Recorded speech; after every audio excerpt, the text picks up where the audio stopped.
Hello student, welcome to my YouTube channel Excellent Success Group. तो student, आज हम discuss करेंगे क्लास 6 में चैप्टर 11 अलजेब्रा की एक्सरसाइज 11.4। क्वेश्चन नंबर 2 में दे रखा है, change the following statement using the expression into statement ordinary language. यानी कि हमें जो स्टेटमेंट दे रखे है उसको कन्वर्ट करके लैंग्वेज को चेंज करना है।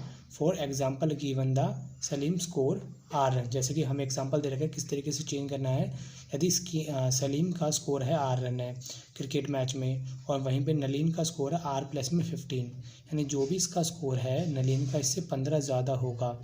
ये इन ऑर्डिनरी लैंग्वेज, इसको ऑर्डिनरी लैंग्वेज में कैसे लिखेंगे, Nalin score 15 run more than Salim. यानी कि इसको हमें स्टेटमेंट में लिखना है। जो एक्सप्रेशन दे रखा ना, ये इसको एज ए स्टेटमेंट में लिखना है कि नलीन का स्कोर 15 रन ज़्यादा है किससे, सलीम से। ठीक है, अब इसी स्टेटमेंट का इसी तरीके से यूज़ करते हुए देखो, हमें एक नोटबुक का प्राइस दे रखा ₹P।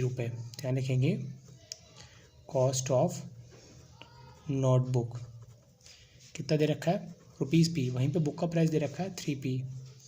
कॉस्ट ऑफ बुक ये दे रखा 3P।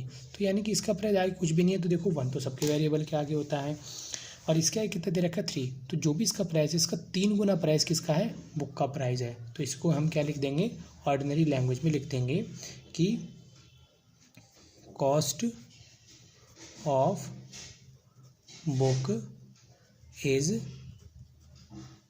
3 times that notebook. यानी नोटबुक का जो प्राइस है, बुक का प्राइस नोटबुक के प्राइस से 3 गुना होगा। ठीक है, इसको इस तरीके से ऑर्डिनरी लैंग्वेज में लिख देना है। वहीं पर बात कर लीजिए इसके नेक्स्ट पार्ट की। यहाँ पे हमें दे रखा है कि Tony put Q marble on the table. Table पे वो क्यू मार्बल रखता है। तो क्या लिखते हैं, marbles on the table. Table पे उसने क्यू मार्बल रखे। He has 8 Q marble in his box. और उसके बॉक्स में कितने मार्बल है, 8 क्यू। तो marble on the box, box में 8 क्यू, आगे कुछ नहीं 1।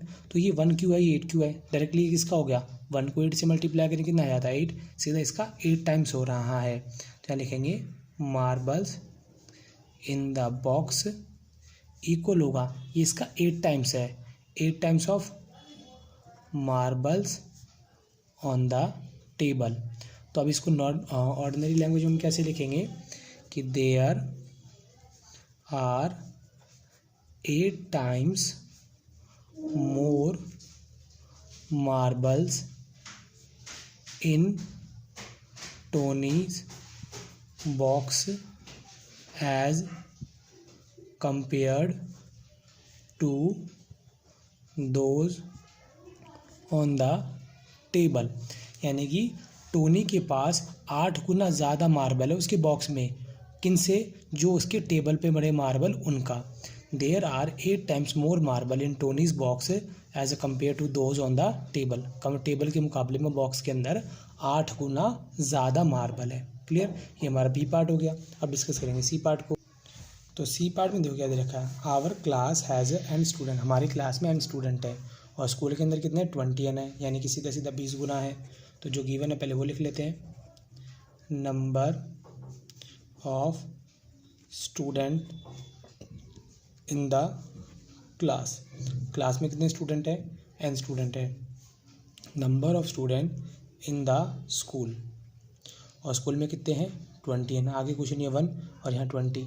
इसका सीधा सीधा सीधा कितना निकल के आ रहा है, 20 गुना निकल के आ रहा है। तो हम क्या लिखेंगे कि total number of student in the school is 20 times of our class. यानी हमारी क्लास के कितने ज़्यादा हैं, 20 टाइम्स है।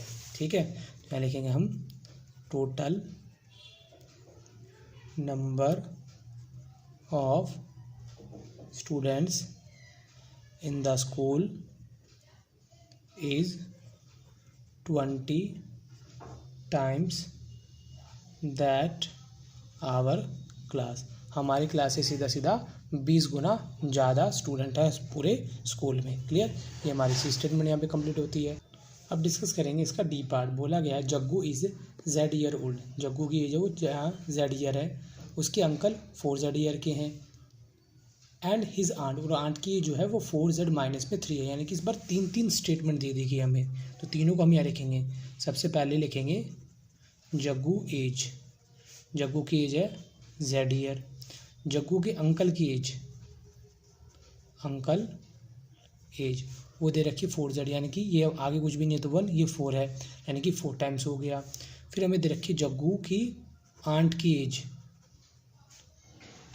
वो है 4z माइनस 3, यानी कि जो आंटी है अंकल से 3 साल छोटी है।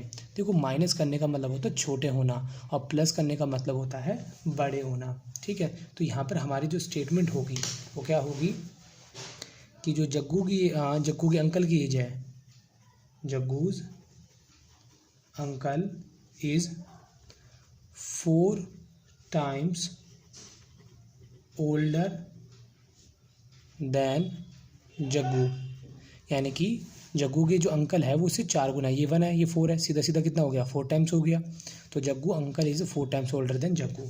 ठीक, अब जो आंट है वो अंकल से 3 साल छोटी है and Jaggu aunt is 3 years younger, अब छोटे को बोलेंगे younger than his uncle, uncle से 3 साल छोटी है तो यंगर, अगर बड़ी होती तो ओल्डर यूज़ कर लेते हम। ठीक, ये हमारा डी पार्ट कंप्लीट होता है। अब डिस्कस करेंगे इसका ई पार्ट। ई पार्ट में हमें बोला गया है in arrangement of dot there are row कितनी है r, ईच रो 5 डॉट, एक रो में 5 डॉट है, मतलब 1 2 3 4 5, ये पूरी एक रो हो गई, 1 2 3 4, दूसरी रो 1 2 3 4 1 2 3 4 5, इस तरीके से कंटिन्यू रो बनाई गई है। अब कितनी रो है उनको रिप्रेजेंट किया गया आर से। एक रो में कितने डॉट हैं, 5 डॉट हैं और हमें इनके अरेंजमेंट को बताना है। अगर ध्यान से देखा जाए, अगर मैं पूछ लूँ कि इसमें टोटल डॉट कितने हैं, अगर मान लो यहाँ पर पहली रो दूसरी तीसरी चौथी, इसमें 4 ही रो होती तो टोटल डॉट कितने निकालते हम।